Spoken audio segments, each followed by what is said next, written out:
Now the magnetic pole anomalies, that's a whole different thing to contend with. Don't know what's going to happen, as it seems to be the first time that we're in a grand solar minimum and the magnetic pole reversal or polar excursion, polar wander, whatever you like to call it, is happening, and the decomposition and weakening of our magnetic fields happening at the same time. Adapt 2030 Mini Ice Age Conversations covers changes in our climate due to a new and intensifying grand solar minimum. In the media, overlooking, downplaying, or burying cold weather changes occurring on our planet. This is in order to keep the global warming agenda steaming full speed ahead. I do this podcast and radio program because we need to begin conversations on how to adapt our food growing strategies long before 2030 as agricultural zones shift, affecting global crop output. But very few mainstream media outlets are talking about the most important issue of our time: cold weather crop losses. Our sun is going through a 400-year cycle, which has effects on our weather patterns as our magnetosphere weakens and the jet streams go out of flow. It's not CO2, it's not you, it's the sun. Are you ready to thrive in the grand solar minimum? Then join me for Mini Ice Age Conversations. I'm your host, David Dubine. I fly a lot. And recently I've also noticed that there's always disturbance in the seatbelt signs, always on these flights now. I don't care if it's just inner Asia, States, jumping back, Asia to Europe somewhere. The seatbelt sign is always on. I want you to notice that too if you're a flyer. Remember your previous flying experiences. You usually take off, you get up to altitude, cruising altitude, and then bing, and then everybody's cool until you land, and you can walk around and do whatever you like to do. I remember those days vividly. It was a time to get up and stretch. It was a time to chat in the back, have a drink, whatever. Another orange juice, please. But what I've noticed now, for sure in this last, I'm going to say 2 years, but this last year, especially these last 6 months going around, it's just nonstop seatbelt sign on. It's nonstop turbulence. Even at those higher altitudes up in our atmosphere, it is nonstop turbulence. So something is shifting for sure. A compression, perhaps. Our atmosphere is lowering in on itself. Now, if that were to happen, even what we would consider cruising altitude at 35,000 feet would be compressed, and yes, it would have more thickness to it, if you will. So it wouldn't be the light, almost bumpless air that we're used to. Now it's becoming part of the atmosphere that has agitation in it. Speaking of rains, we're going to come on. I want to talk about the rains for a second too. Now the amount of galactic cosmic rays is going to continue to cause rainfall increases. But the galactic cosmic rays are also going to be triggering more volcanoes as we go into this grand solar minimum deeper. Valentina Zarkova came out with her new report and said, before it warms again in 2036, which was the point of contention for most people looking at the report. Oh, she's saying it's global warming. It's going to global warming. It's going to warm again in 2036. She's a sellout. She got bought out. They're missing the big first paragraph that says, grand solar minimum starts in 2020. We lose food production globally. 2028, at least 50% goes offline. She's saying as much as 80%. 50 to 80% of all food grown on this planet will not be grown in 2028. Conditions will be too harsh.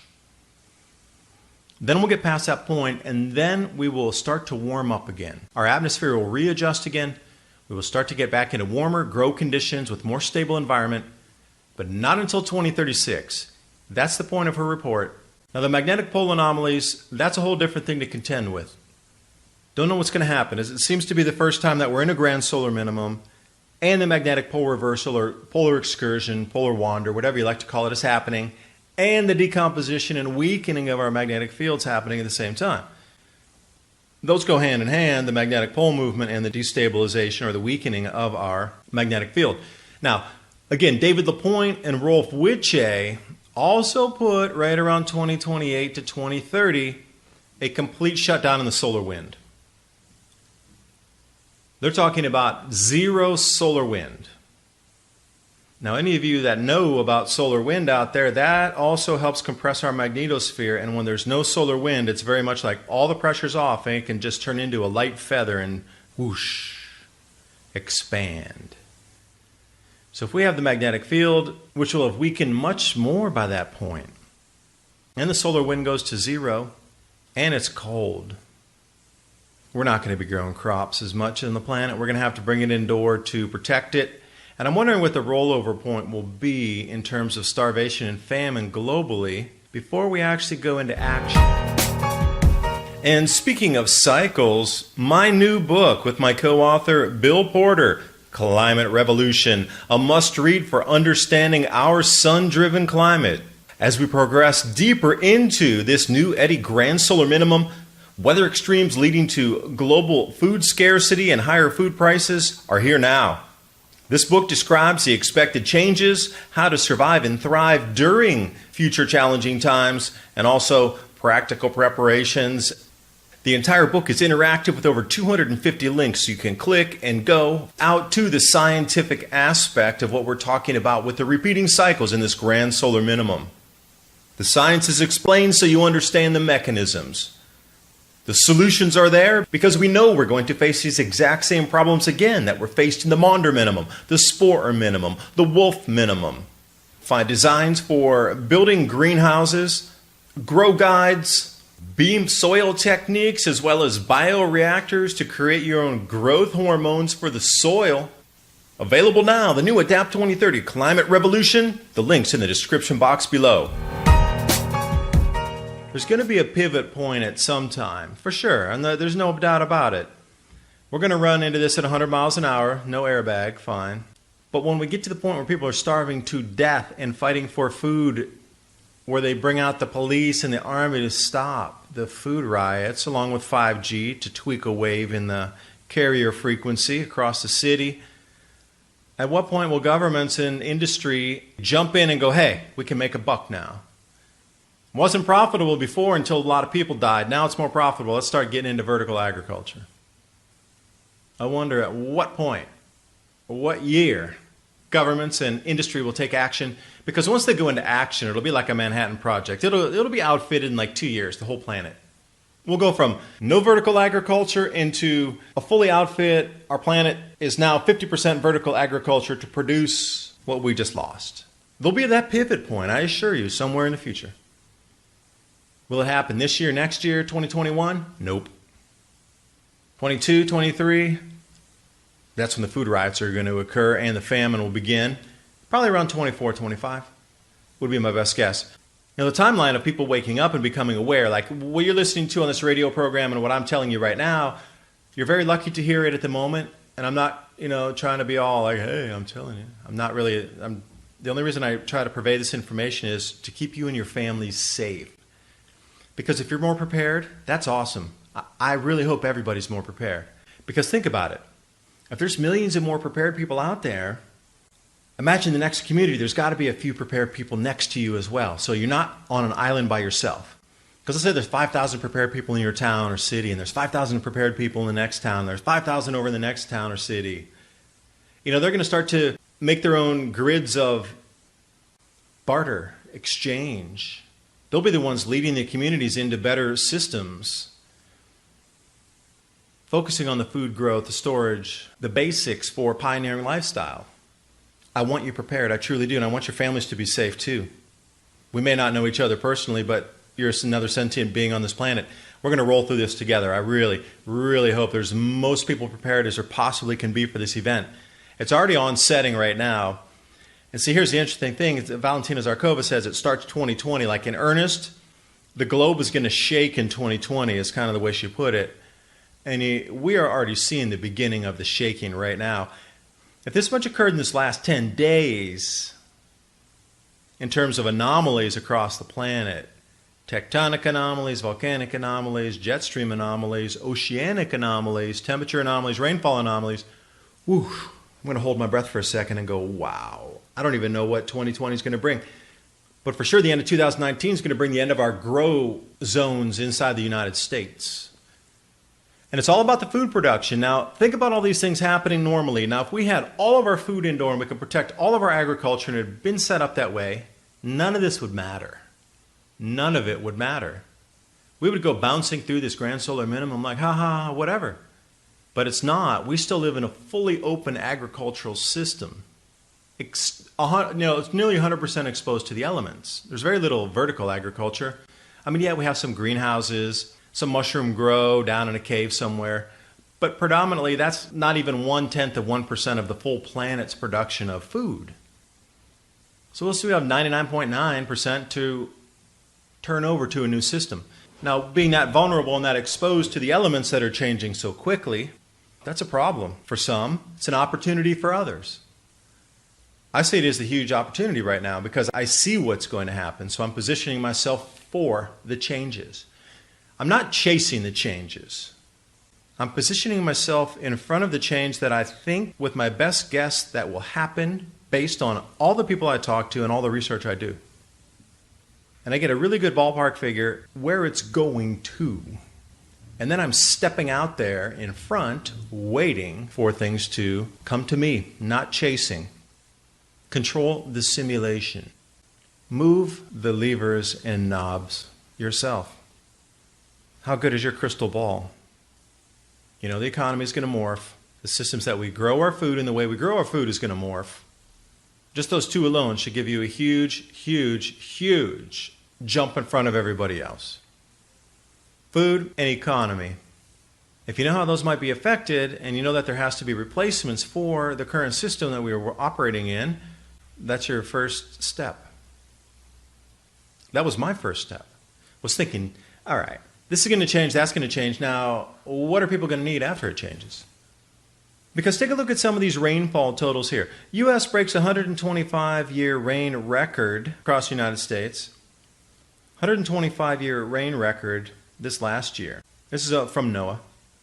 And they put the average June precipitation and 0.37 inches, but this year it's 10 times higher at 3.74 inches, the wettest period. So as they come through and they're measuring the rainfall for the United States, it's the most rain ever, well, 125 years. That's kind of at the edge of any temperature or data collection in the U.S. But here now, this is the thing that I really can hammer home for today's program is Storm Barry being the end of this year's agriculture in the United States. This storm singularly a super soaker. The same areas that have been flooded through the first round of floods since spring that created No Plant 19. And if you're not familiar with No Plant, hashtag No Plant 19, I highly encourage you to jump onto Twitter or your favorite. I like Minds, M-I-N-D-S. I like Gab too. And put in hashtag No Plant 19 and see what images come up that will shock you. You would. Nothing's growing. Very little is growing out in our fields at the moment. TrueLeafMarket.com. I really want to talk about growing your own food, which will be a necessity moving forward. And there's so many ways that we can go about growing different types of vegetables that we're going to need. You know, microgreens are incredibly nutritious. They're super fast to grow. In less than a week, you can have something that you can eat. Also, sprouts. We can get those a little bit taller, a little more dense, a little bit larger volume on the vegetation mass coming off of there. So how do you know what kind of sprouts to grow? How about wheatgrass or herbs? What about different types of herbs that we can add to our foods? Now, what I just described to you, there's a full range of starter guides there at TrueLeafMarket.com for you to take a look at. Even if it's just for your own knowledge and you don't purchase something from them, at least get the information so you know how to grow microgreens, you know how to grow sprouts, you understand what some of the herbs are for. TrueLeafMarket.com. Use the link below and give yourself the gift of organic and heirloom seeds. They're lucky if it's ankle high now, maybe shin high at best in so many places.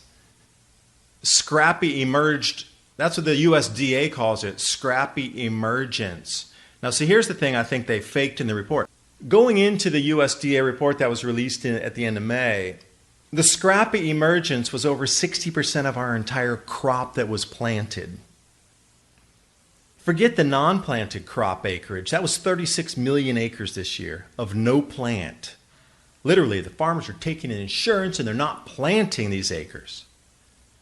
So what was left that did emerge out was called scrappy emergence. That was almost 60%, 58% of the total amount of stuff coming out of the ground that came out in terms of a green plant is termed scrappy emergence.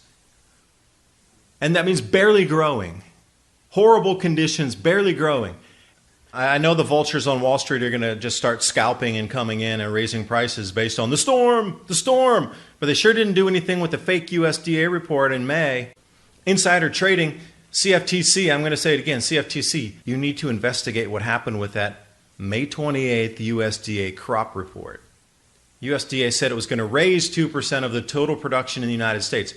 Increase 2%. And even a simple search across any social media, just following the record floods.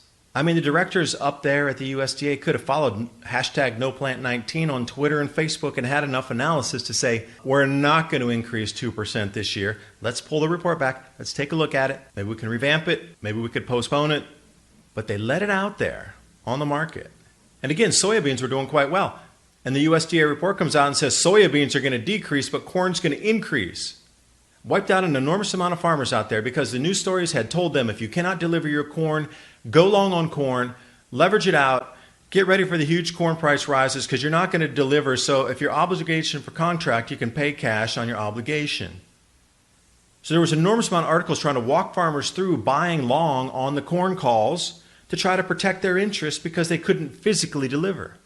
And then the USDA came in and put it's going to increase 2%.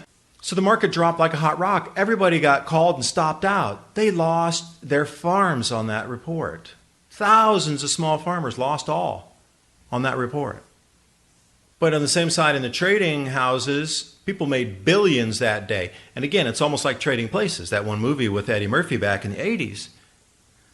Who had privy information to that report? Because the way they placed those 180,000 contracts, the opposite direction of what the entire market was thinking, real reality with all the social media posts out there, everybody talking about it anywhere, left, right, and center, it's a loss, it's a loss, it's a loss, it's the biggest ever, it's the most ever. Food prices are going to rise because we just don't have enough corn. We got to stop ethanol production because we don't have enough corn.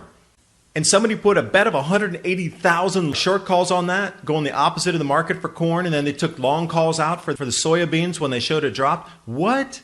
Who had that information? Who had that information? Almost 500,000 contracts were put the opposite direction days before that corn report was released and the soybean report. Insider trading for sure. CFTC will not investigate. I just released a volcano video yesterday. You might want to take a look at it. So everything I'm telling you earlier, I've already done it in images. But when it comes down to a private citizen like myself taking it on because the USDA can't give you the correct information, I feel your safety is much more valuable. It's worth my time to put these reports out. We're all in it together.